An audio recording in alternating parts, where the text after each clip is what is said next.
Yeah, let's move on to the FA Cup. Yeah, historic FA Cup. It was awesome to see. It was emotional, powerful, Leicester City winning their hilarious. first ever FA Cup. It was their first final since 1969, where they lost to Manchester Oh City 1 wow. 0.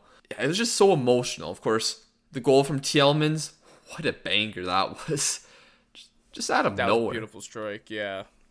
Now, just overall, the match, I thought Chelsea were probably a little bit better, but it was just a very cagey affair where both sides weren't really creating the strongest chances. Like there weren't any like clear cut chances in this game except for well, even the goal that was disallowed later on, which we'll talk about, wasn't that clear cut because it was kicked off him.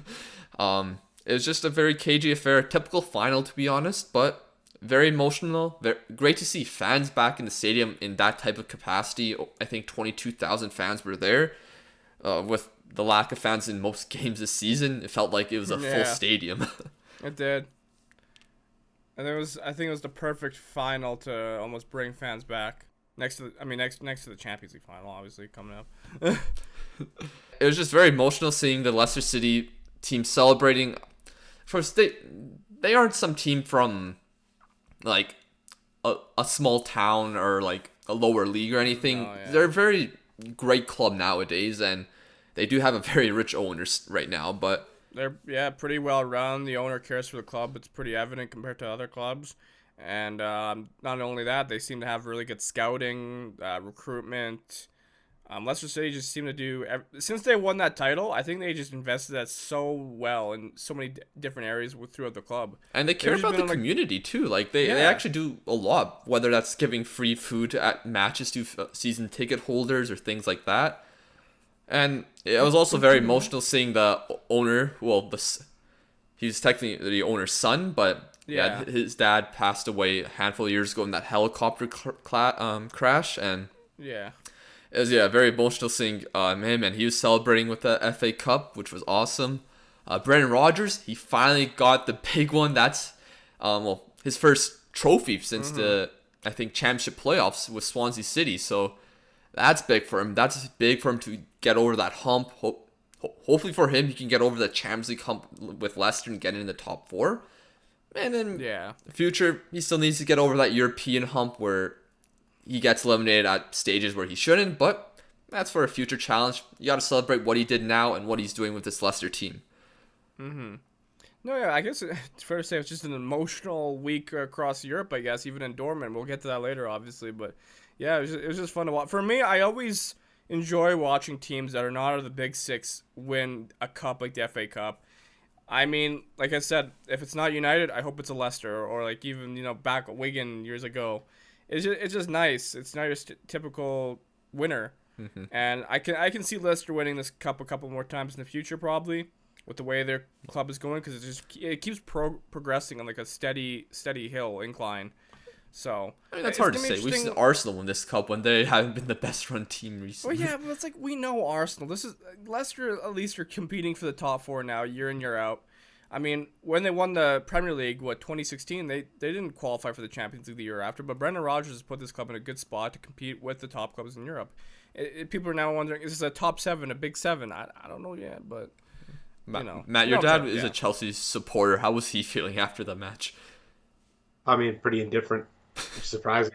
He just did. I think he's focused on the Champions. He just To didn't be care. fair, we should probably talk about that goal, the last minute Well, offside we'll goal. What talk did you about guys think both of that? Oh because god. leading up to the first goal, Perez blocked it. It hit his knee, then it Okay, hit his so I arm. missed that. But I know there was a bunch of Chelsea fans complaining about that one initially.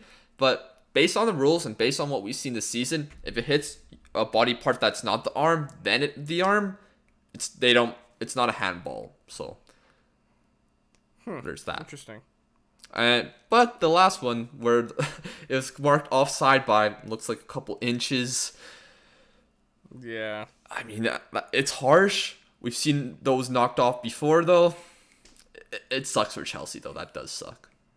I know, obviously Chelsea fans are pretty sad about it. They're like, oh, we got robbed of a cup. I mean, it's not guaranteed you're going to win the tournament still.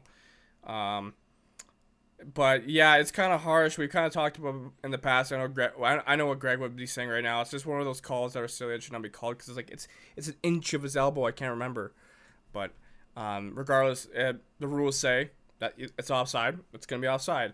Although, I'll be honest, it was a great run by Chilwell and fantastic vision by Thiago Silva to pick him out. That was great. So, I just didn't like. It was just funny how they celebrated. Reece James pushes the camera for whatever reason, and it gets called off. I'm like, you suck. Oh wait, let's go.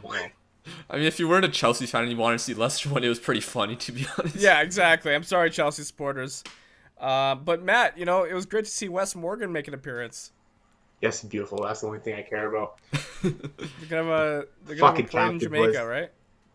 Oh, we'll have a party over anything, man. Anything. I'm sure they are. Yeah, him and Schmeichel were lifting the trophy together when they got it. That was great. Well, I like how they brought Wes Morgan on around the 87th minute, and it was like I was like, are you sure you want to do this? You still could concede.